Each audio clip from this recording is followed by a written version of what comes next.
Oke, assalamualaikum warahmatullahi wabarakatuh. Kembali lagi di RYD31 Media. Pada video kali ini saya pengen kasih lihat hasil tes pramusim Moto2 di sirkuit Portimao, Portugal di hari kedua. Oke, gas!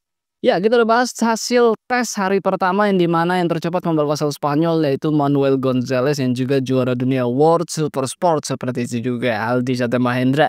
Nah, untuk hari keduanya siapa yang tercepat dan berapa jumlah pembalap yang ikut tes di hari kedua di sirkuit Portimao, Portugal ternyata lebih banyak ya. Karena kemarin di hari pertama udah kita bahas cuma ada 23 pembalap, sedangkan di hari kedua ini ada 26 pembalap yang ikut tes Moto2 di sirkuit Portimao, Portugal. Dan ada pembalap Indonesia itu Mario Surajii di kelas ini bersama Honda Tim Asia menggunakan chassis Kalek dengan engine Triumph 765 cc 3 silinder. Oke, kita lihat siapa yang tercepat dan siapa yang paling bawah atau lap time yang paling lambat di antara 26 pembalap ini dan bagaimana hasilnya? Seperti ini.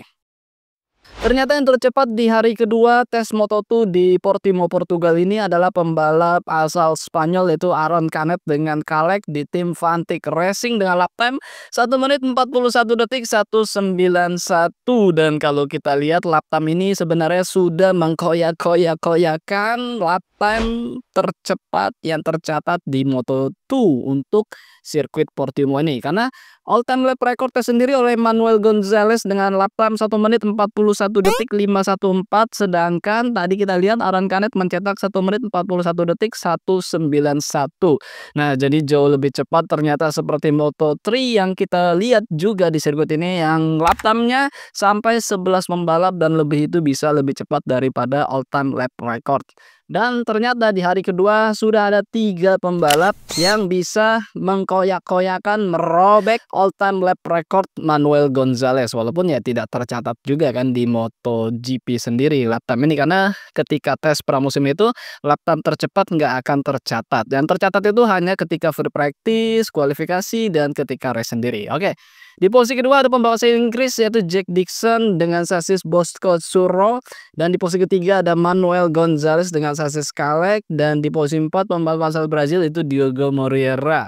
Kemudian di posisi 5 ada Barry Baltus, di posisi 6 ada Zonta asal Belanda, dan di posisi ke-7 ada Philip Salak, di posisi 8 ada Dennis Oncu, kembaran dari Chan Oncu, rekannya Aldi di F1 Bros World Supersport. Di posisi 9 ada Albert Arenas, di 10 ada Alonso Lopez, di 11 ada Tony Arbolino. Nah, nama-nama seperti Tony ini yang di hari kedua mulai ikut tes pramusim di kelas Moto2 ini bersama Blue Crew Pramac Yamaha Moto3 ya. Jadi Pramac Moto2 sudah ikut di hari kedua ini. Kemudian di posisi 12 ada Adika Brad Binder asal Afrika Selatan yaitu Darren Binder yang juga pernah mengikuti kelas MotoGP bersama Yamaha waktu itu. Kemudian di 13 ada Senna Agius asal Australia yang juga lulusan Asia Talent Cup seangkatan dengan Mario Surajii. Di 14 ada Celestino Vietti, 15 ada Sergio Garcia, 16 ada juara dunianya World Supersport 2024 yaitu Adrian Huertas. Di 17 ada Alex Escrick, 18 Colin Fire, pendatang baru dari Moto3 di tahun ini menggunakan tim Red Bull KTM Ajo. Kemudian di 19 ada Daniel Holgado yang kita tahu juga juaranya Red Bull Race Cup dan juga FOMCV Moto3.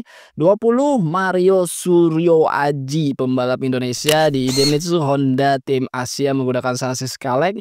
Lap time-nya 1 menit 42 detik 558. Ya, kalau kita lihat lap time Mario sebenarnya dari posisi agak turun karena kemarin di saat hari pertama Mario berada di posisi 17 dan ini di hari kedua turun ke posisi 20.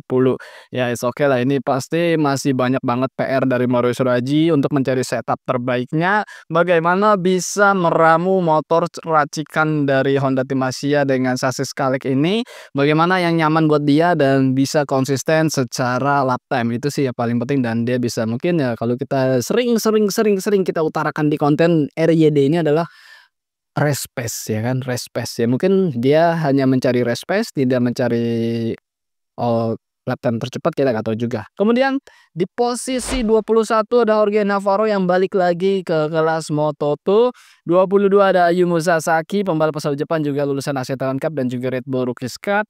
23 ada Ivan Ortola, 24 ada David Alonso yang kita tahu juga juara dunia Moto3 2024 bersama CF Moto tahun ini di kelas Moto2. Kelihatan lap time-nya dan juga dia masih cukup ya struggle ya. Mungkin secara postur tubuh Alonso kan cukup kecil ya untuk kelas Moto2 karena Moto2 kan motornya gede banget, bannya aja pakai ban Pirelli yang ukurannya untuk motor WSBK untuk kelas Superbike.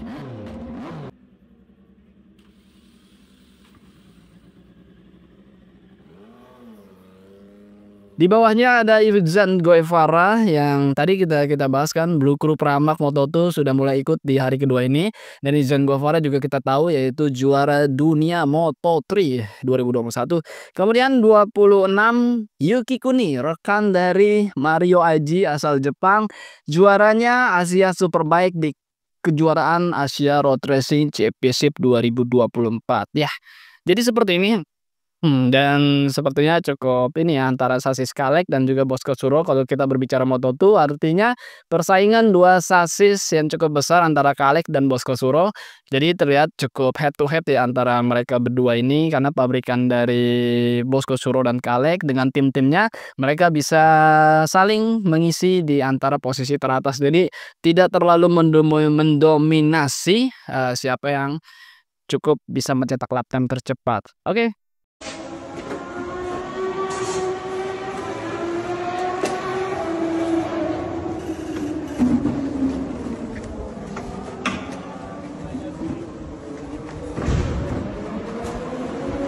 Menurut kalian seperti apa dengan hasil kedua ini dari Mario Suraaji asal Indonesia? Apakah bisa ada progres lagi ke depannya? Karena kalau menurut saya sih ya kemungkinan masih kita tunggu, kita perhatikan selalu sedemikian rupa tanpa harus kita seperti paranormal yang sudah menentukan wah nanti bakal begini-begini, nggak ada perkembangan, udah mentok segala macam. Kayaknya itu tidak sesuatu yang bagus, karena memang seperti ini pembalap itu ketika tes pramusim mereka ada tugasnya masing-masing. Ada yang memang mencari lap time, ada yang juga mencari race pace yang terbaik, mencari setup, mencari kenyamanan dengan motornya, dengan settingannya, bannya, suspensi dan segala macam. Itu banyak tugasnya. Jadi satu hari itu ditugasin buat seperti ini, hari berikutnya kita cari apalagi yang mesti kita perbaikin begini-begini. Itu banyak banget PR-nya dan itu sulit. Jadi kita nggak bisa berdasarkan hasil gitu kan lap time ini ketika tes pramusim. Tapi paling nggak kalau hasilnya lap time kenceng kan sesuatu yang menggembirakan juga, artinya ada sisi positif arah ke yang benar gitu kan, menuju arah yang benar bahwa motor mendapatkan setapan terbaik dan pembalap merasa nyaman dan akhirnya bisa mencetak lap time yang sangat cepat gitu kan, tanpa harus capek-capek nge-push limit banget kekuatan motor untuk bisa mendapatkan yang diinginkan gitu kan. Oke. Ya menurut saya begini aja, dan yang terpenting adalah sehat-sehat buat Mario Suraaji dan juga sehat-sehat buat teman-teman semua yang telah menyimak video ini sampai selesai. Akhir kata wassalamualaikum warahmatullahi wabarakatuh. Bye bye.